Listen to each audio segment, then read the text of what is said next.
I'll have to clean it out to see if it rings. I don't think it's old enough to be like a crotal bell, but it's so pretty. It's a bucket lister. That, and then I found it's got a dropper in it. Something.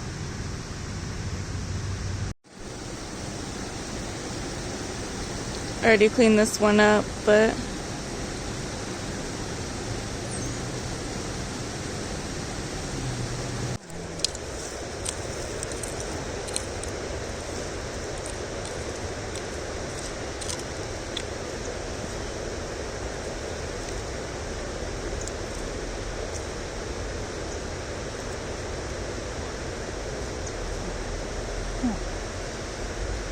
some kind of a key.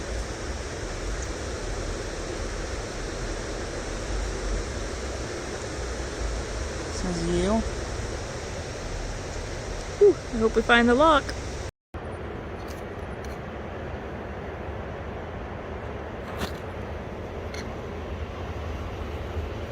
What is that? The marble. The first one of the stump. Oh yeah, look at that. Let me see. If I can get it to focus on it. Yeah. These are pretty. What a piece of... I spilled this one.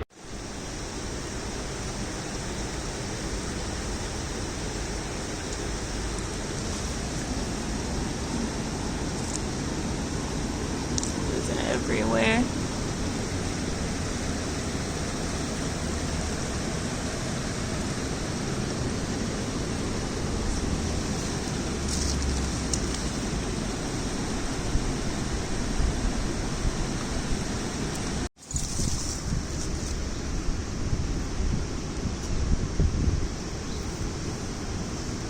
Looks like it was in a fire.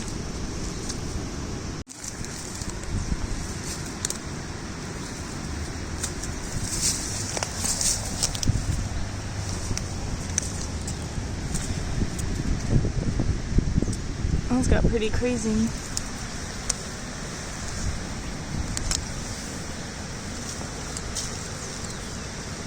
Kind of a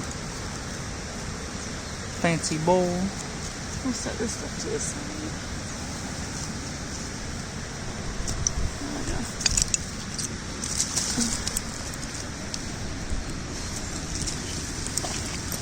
I'm gonna fourth a tablespoon. I haven't told to find a marble. Another strange lid.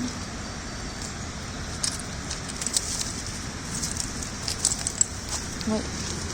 Oh.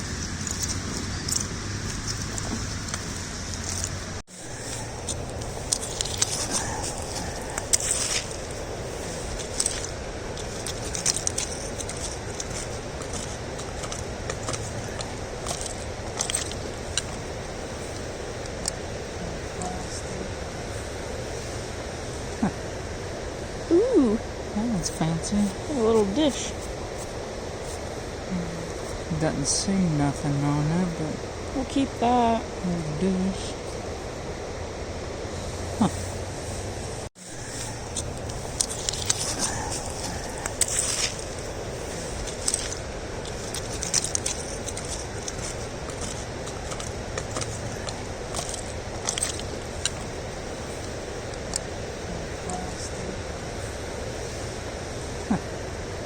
Ooh, That one's fancy.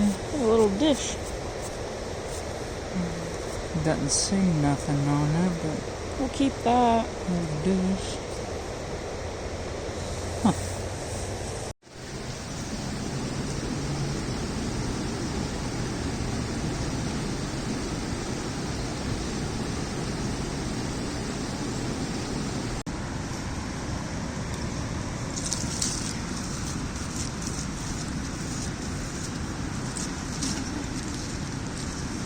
Laborious.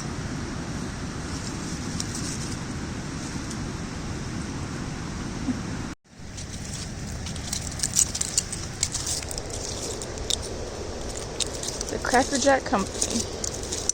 I think it's a seal with a ball, but for some reason it's backwards, and you can't see it on the other side. So I'm not quite sure. I don't know, I'll have to look that one up, but it says Cracker Jack Company.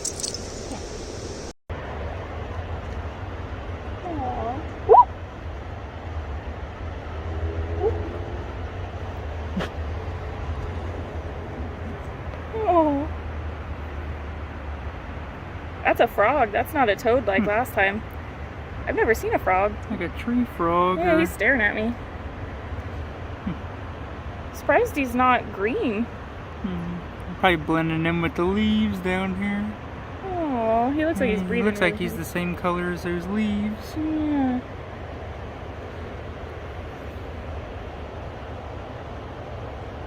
Aww.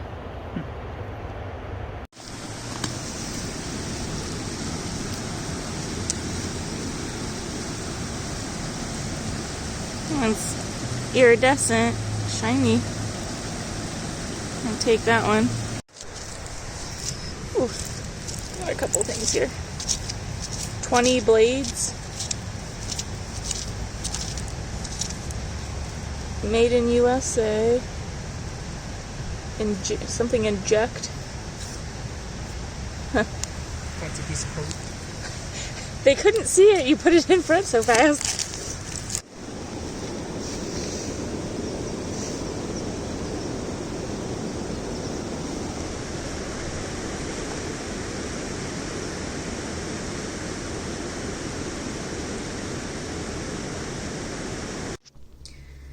Okay, sorry, this was supposed to be done yesterday, but I had some family in the hospital over the weekend, and I just didn't get it done. But this is part 2 of that one dump that we had been to. We recently tried to go back to it, and now that it's spring, there was just too many people, so it'll probably be autumn before we go back to it. But got a couple of finds here, and I've got my notes again, some history of different things. I'll start with this Yale key. It says Yale on it, and then so the Yale Company in general is pretty interesting. I didn't find a whole lot about this key in particular, but they are still in business today. They've been in business since 1840. They started out, I saw 2 conflicting places that they started out, but the general consensus, I think, is that they started out in Stamford, Connecticut. They started a small lock shop in the U.S. when Linus Yale created his first lock innovation. He developed a unique pin tumbler lock similar to ancient Egyptian locks, but with a sliding rather than a rotating mechanism. It has a U.S. patent 18169. And the mechanism prevented the lock from opening without the correct key, and it is widely still used today. So I was able to find information about the company itself, but not specifically this key. I don't think it's super old, but it is our first dump key, so it's special.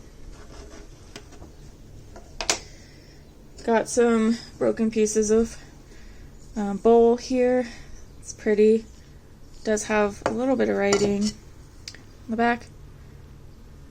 Got a little Monopoly piece that's very sad because it's burnt, but a little Monopoly house. This I thought was from the cigarettes, like the Camel cigarettes, but I think it's just a Camel. Like, because of the color, I thought it was the cigarettes, but it does say, where does it say it? Somewhere on it, yeah, up there. It says Hasbro, which is a toy company, so I guess it's just a Camel stencil. So we've got that in case we ever need a Camel stencil. I got this here. It says 20 blades, and then it also says Made in USA, patent 19699. And Ever Sharp injector. Yeah. This is from, this would have gone to a Type G Ever Sharp Schick injector razor. Probably from 1946 to 1955. Aluminum was used for the holder for the first time instead of brass in 1946, and this is definitely aluminum, it's not brass. So it's at the oldest, 1946. The Schick Company was acquired by Eversharp Inc. in 1946 and renamed the Schick Safety Razor Company, and this does say Eversharp on it, so. The case would have most likely been maroon and possibly made out of Bakelite, with a wax seal type logo on the top.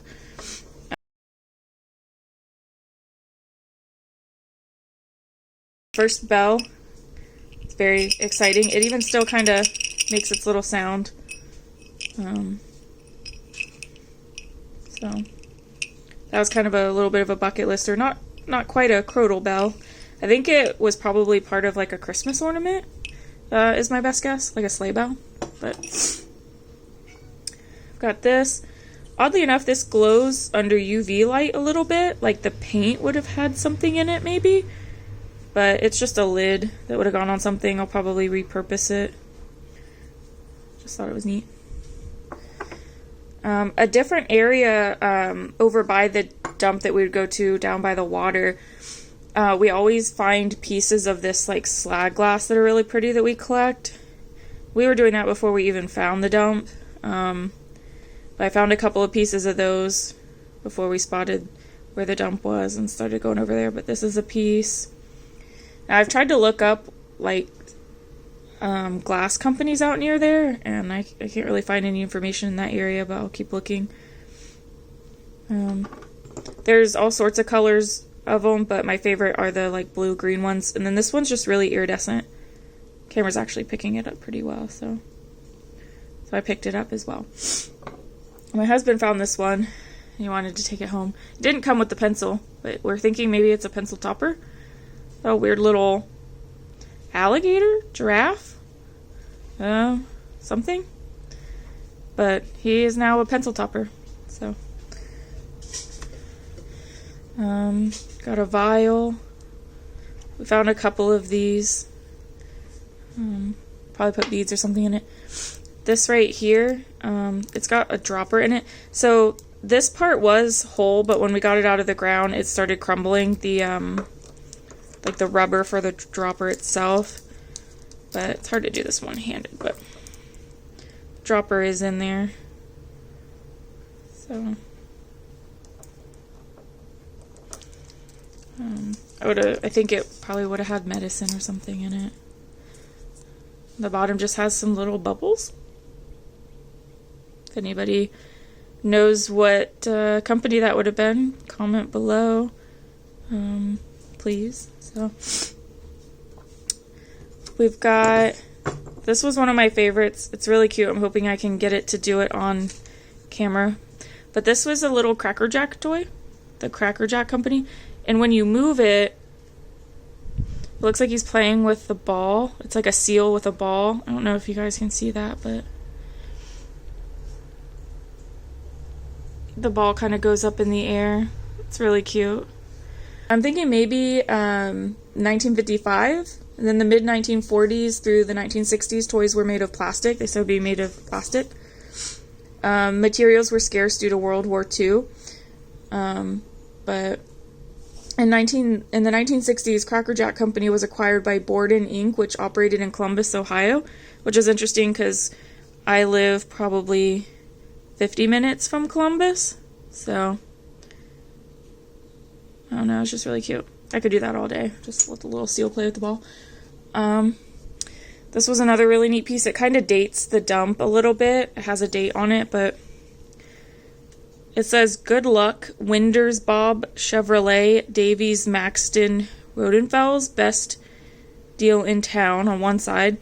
On the other side, it has the football schedule for 1955, home games, Bill E. Company, Lexington, Kentucky. So these would have been games with, it looks like, the Browns, 49ers on over. So kind of dates the dump to about, 1950s, 1960s. We found a couple of things I think are the 40s maybe, like late 40s, but now this one I'm really sad because we videoed it, but it was one of those ones where the camera messed up, so we weren't able to get the video, but it was fairly close together with that, like, Olsenite toilet one that I had last time. Tried to look up some info about this, and it was actually pretty sad considering how happy I was to find the token. The only info I found was on Rodenfels. I hope I'm saying that right.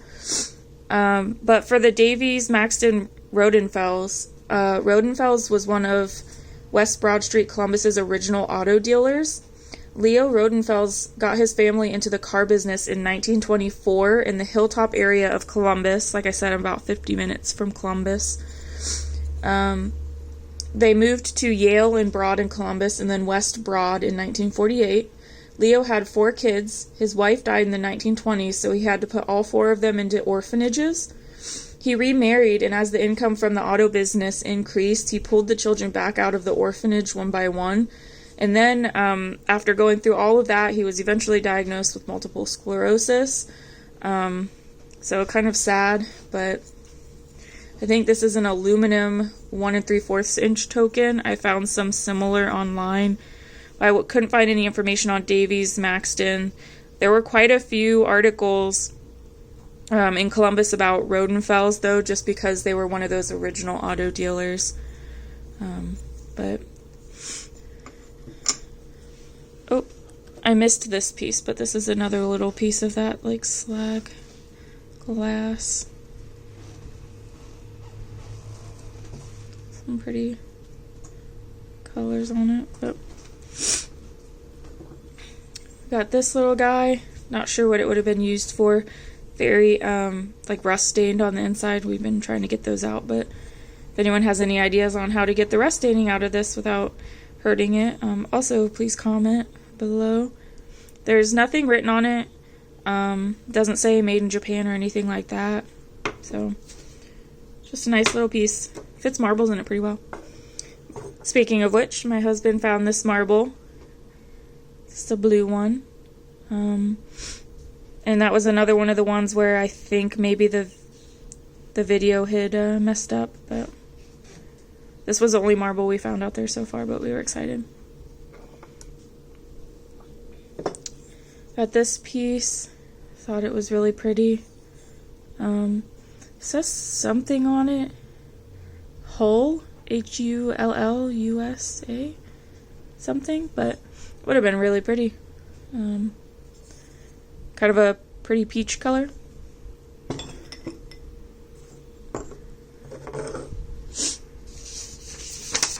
Sorry about the sniffling. My allergies are acting up pretty bad. It's spring, so I get pretty bad allergies. This piece right here, it says on the bottom, Early American Old Spice, Schulten ink. I was able to find a little bit of information on it. Old Spice was launched as Early American Old Spice by William Lightfoot, Schultz's soap and toiletries company, Schulten Inc., in 1937. The first was actually targeted towards women, with men's products being released before Christmas at the end of 1937. That's all I really found on it. I didn't really try too hard, to be honest, but if it had been whole, maybe, but maybe I'll find a whole one. So there's that. And then the last piece I thought was really neat. I think I said it wrong in the video. I think I said Lavorus. I don't know why. I think it's Lavorus. But it was a mouthwash. And the Lavorus Company was founded in 1902 by Charles E. Lee and William H. Levings. Lee was a druggist in Minneapolis. They had humble beginnings in one room at a Masonic temple, and they grew to become one of the largest manufacturing chemists in the industry. They were acquired by the Vicks Company in 1961, and their patented ingredient in their mouthwash is xantrate. Based on the dump dating, I'm thinking this is probably from the 1950s, most likely.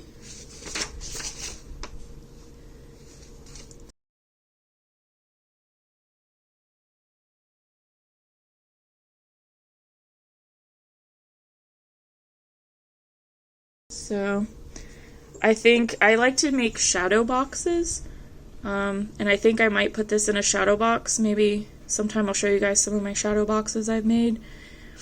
But I really like the script on it. I don't know why. But I've also found some pretty neat ads that I'll put up on the video as well. Some older ads on this.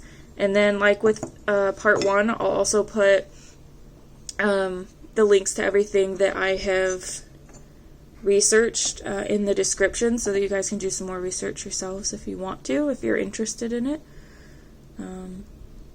But other than that, that's pretty much everything. So